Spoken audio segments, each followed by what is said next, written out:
Vad kan vi egentligen veta om Israels historiska platser? Och vad finns det för fakta i historien? Hur kan vi till exempel veta att det faktiskt stått ett judiskt tempel där det nu finns 2 muslimska helgedomar? Detta ska vi gräva vidare i när vi besöker arkeologiska platser som kopplar samman Bibelns berättelser med historia och vetenskap. Och jag känner själv, känner inte du sådär en viss vördnad ändå? Man tänker så här, judarna tror ju väldigt starkt liksom att Gud finns här. Ja. Och vi vet att Gud finns på många platser, men jag kan ändå känna en stark vördnad av att bara komma till de här heliga platserna. Här ser du, vad kan jag stoppa in?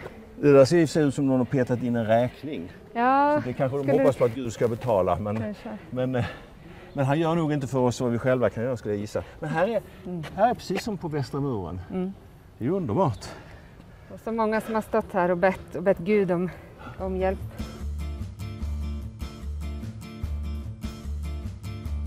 So where we're standing here on the roof of the city of David, the outlook point here. So we'll do a quick 360 degrees just to explain, so orient the listener as to where we are here.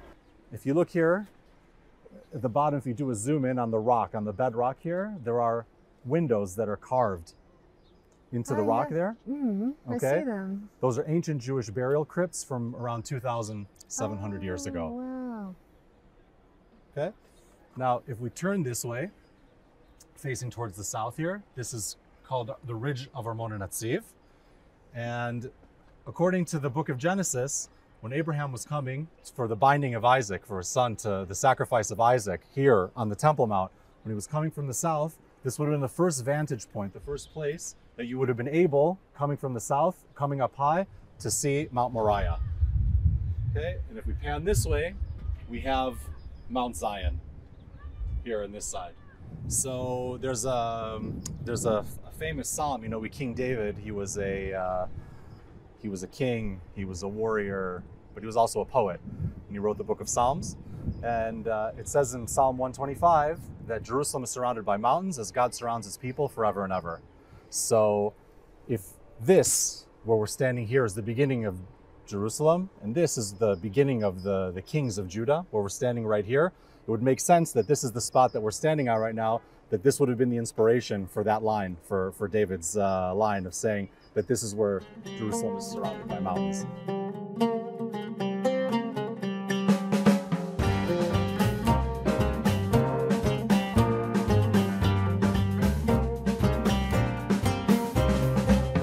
Vi kanske ska förklara att när hela stan är byggd i olika nivåer som man gräver fram. Och det så här vart man än går här så kan det handla om olika tidsepoker och olika nivåer. Mm. Men det här är exakt här där Jesus sannolikt gick. Ja. Och templet här som ju förstördes 70 efter Kristus ungefär, då de första stenarna av romarna. Ja, om man blundar kan man verkligen föreställa sig, tycker jag. Igen. Och den här som sticker ut lite där på templet också, det var ju liksom en sånt här valv då, vackert båge. Och det här var ju helt jämnt och fint naturligtvis på Jesu tid. Så det här var ju otroligt, kan man ju föreställa sig, vacker plats också. Så det fäste där liksom, det var flera valv men en som fäste där och det ser man ju så tydligt också. Så det går ihop sig verkligen, berättelserna i Bibeln, i historien, de historiska dokument som finns och det som har förts vidare i vår tradition också. Mm. Som de flesta vet är sabbaten en helig stund för många judar. Men hur visste man när sabbaten började och slutade på Jesu tid? Vi träffar guiden Sharon Peleg som förklarar mer för oss. So when people come here, they don't realize that there's a southern wall, not only a western wall, but there's a really beautiful proof to see that everything was happening right the way it is told by a very, very well-known historian. And he told us how people could tell that the Shabbat is coming. Do you know Shabbat? The Sabbath? Yes. Okay, the day when you stop working, doing any kind of new, you cannot start anything new. So how are you going to know? It's 2,000 years ago. You don't have a watch, you don't have an internet. What's going to happen? So Josephus, the very famous historian, okay, he tells us, he actually describes very clearly that when there were 3 stars in the sky, the trumpeter would have gone to the corner of the Temple Mount. He will stand at the southern west corner, and then he will take the trumpet, and "Tutu, tutu." And because this location was very well, could be heard from all over the place, this was like an alarm goes off, and everybody knew they have to stop doing whatever they did until then, and the Shabbat is coming. And the same thing happened later on by the end of that day. At sundown, Shabbat, the trumpeter goes out again, and he probably gives a different kind of call. And now everybody knows they can start working again. This description we have with Josephus, and now guess what? We have found those words on the stone. An inscription here I can see. In Hebrew, yeah. But to be honest, we don't like to say anything that is less than the truth, because it is so precious. It was taken, and now it is standing in the museum. So you're looking at a replica, but the replica says the place where the trumpet was calling.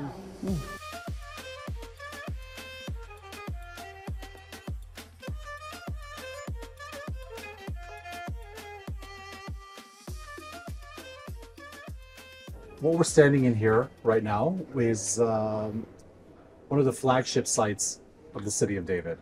Okay, everything that you see here was buried under the ground up until about 18 years ago. It was a famous Israeli archaeologist. Her name was Dr. Eilat Mazar, and she had a theory that something was monumental under the floor here. She, based on her research and things that she had found and other archaeological digs that she had done a little bit further towards the Temple Mount that way, she felt that there was something monumental here. She had a kind of an obsession, a desire to dig here. She spoke to the CEO of the organization here, and the two of them decided to embark on an archaeological excavation here together.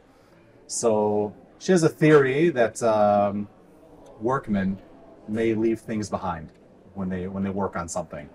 So this wall that was built here was not built in a day, and whoever built that wall worked hard on it. And perhaps there's something in that wall. So she starts digging inside the wall, and she finds a date pit, and she finds pottery in the wall. Maybe the workman ate a date, had pottery, and so date pits you can carve and date because it's an organic material. And pottery also has its periodic tells, like almost similar to saying, if you see a picture of someone in bell bottoms, we know the bell bottoms from the 1970s kind of thing. So pottery also has a similar tell throughout the periods. And so she puts them together and she dates them to around 3,000 years ago. And we know that there was a kingdom in Jerusalem at that time, perhaps a kingdom of David during that time. So she's very excited about her find, and she stands a little bit over here and she calls a press conference and she says, "I, Dr. Mazar, have found King David's palace." So people are like, okay, that's interesting, but a little skeptical, and they want to know, where's the sign over the door that says, "Welcome home, King David"? I don't know if you can see it on the wall hanging over there. We can get a shot of it later. But there's a top of a pillar, almost looks like a Roman column. It does, yeah. Okay, on top. It would have been, think of an ancient pillar made of stone like this, and it would have been sitting on top of it with another floor on top of it. Now, that's not unusual for the ancient world to have fancy carved pillars and tops of pillars and stuff like that. What's interesting about that is that it's of the Phoenician style. Now, in the ancient world, Phoenicia was Lebanon, around the city of Tyre, in these areas. Now, what's the connection between Phoenicia and Jerusalem 3,000 years ago? Now, Dr. Mazar, she's an archaeologist. She wasn't particularly a religious woman, but she always felt that when you dig here in the city of David, you can't dig here without the Bible in one hand and the shovel in the other hand here. As we make a joke here, we say, we're not sure how well the Bible would work in an archaeological dig around the Colosseum in Rome. But here, when you're in the city of David, there are things here that we find. There are clues, there are names, there are people, places that only make sense when you correlate them to this book. So the question is posed to her, what's the connection between Phoenicia and ancient Judea? And so she says, I'd like you to turn to the book of Samuel 2, chapter 5, where it says, King Hiram of Tyre sent envoys to David with cedar logs, carpenters, and stonemasons, and they built a palace for David. So it clearly states in the book of Samuel that it was the Phoenicians that were the one that built the royal structure for King David. King David, he wasn't just a king, a poet, a warrior. He was a politician of the day also, like every king was in the area. He wasn't the only powerful king in the area. He had alliance with the king Hiram in Tyre, When he heard that his friend and colleague, King David, was building his palace, he sent his best stonemasons and woodworkers to here, to Jerusalem, to build the palace, which is why you have evidence of a Phoenician style here in the city of David. Vi blev inspirerade av alla dessa arkeologiska fynd och kände att vi ville veta mer om hur det fungerar. Idag ska vi praktisera som arkeologer och leta efter lämningar från Jesu tid. Arkeologen Haim Shaham hjälper oss. So let us know, what is it that we're going to do at the moment? Okay, this is the Temple Mount sifting project. And all of this soil contains very valuable archaeological material because we can't do excavations on the Temple Mount. It's too politically and religiously sensitive. So all we have is this soil. And since there's so much, we need help. So we made the world's first, largest, and only crowd-sourced archaeological project, okay? And we've already had about 250,000 volunteers that come, and we teach them how to go through the soil and how to remove from the soil those artifacts that are important for us as archaeologists. And then we study the artifacts, and we're writing this gigantic report. It's going to have like 9 or 10 volumes, all about the 3,500 years of history of the Temple Mount, seen through what we call the material culture.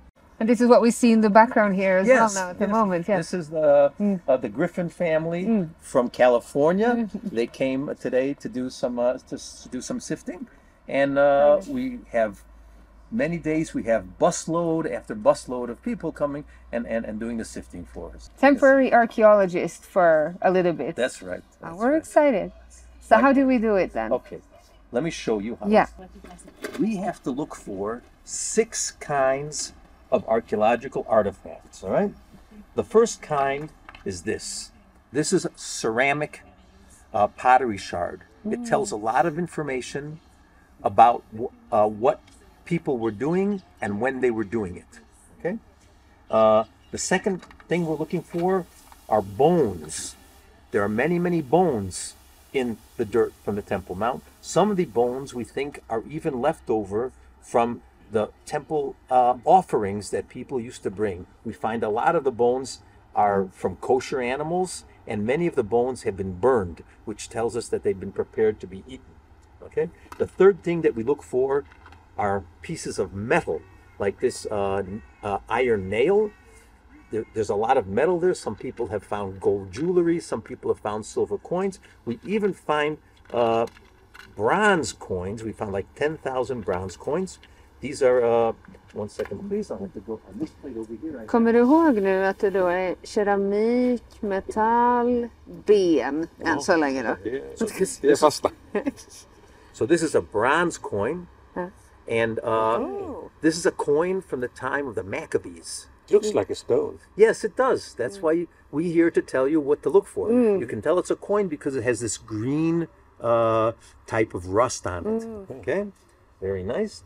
The fourth thing that we want you to look for is pieces of glass. This is ancient glass, a broken piece of a Roman jar. How do you know? Because the type of glass. The type of glass, yes. Okay.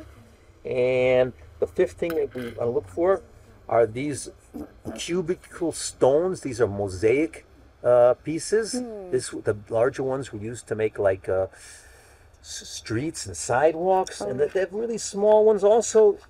These were made for wall mosaics. And the last thing that you have to look for are rocks that don't belong here.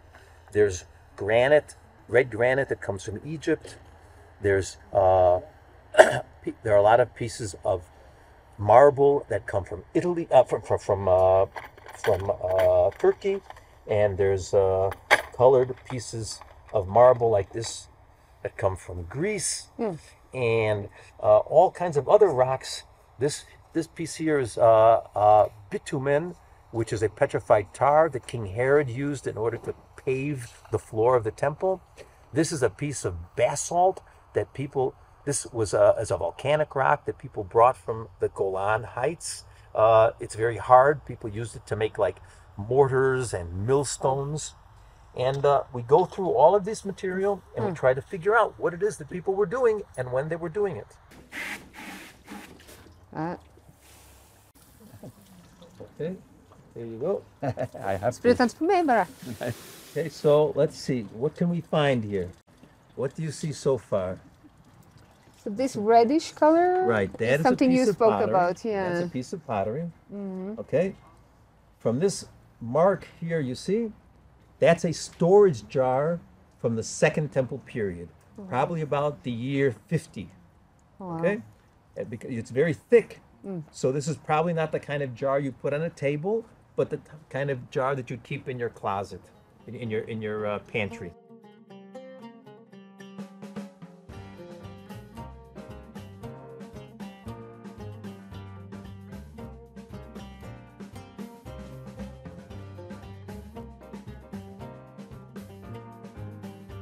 Det är ju väldigt häftigt. Vet du vad jag fick höra? Vi var ju på The Sifting Project och vi fick vara praoa som arkeologer. Och där har de hittat massor med bitar som de har, från den här tiden som de har lyckats rekonstruera till den här delen av golvet som alltså var golvet i templet. Ja, det är helt fantastiskt. Ja. Så tänk att det var det här vi stod och rotade i. Men också att de kan rekonstruera det. Att de verkligen kan se. Räkna ut. Alltså det är ju verkligen som någon sa, de är ju verkligen kriminaltekniker in i detalj och kan Verkligen. rekonstruera. Väldigt vackert. Jag skulle vilja ha ett sånt här golv hemma. Men jag skulle inte ha något emot. Jag med.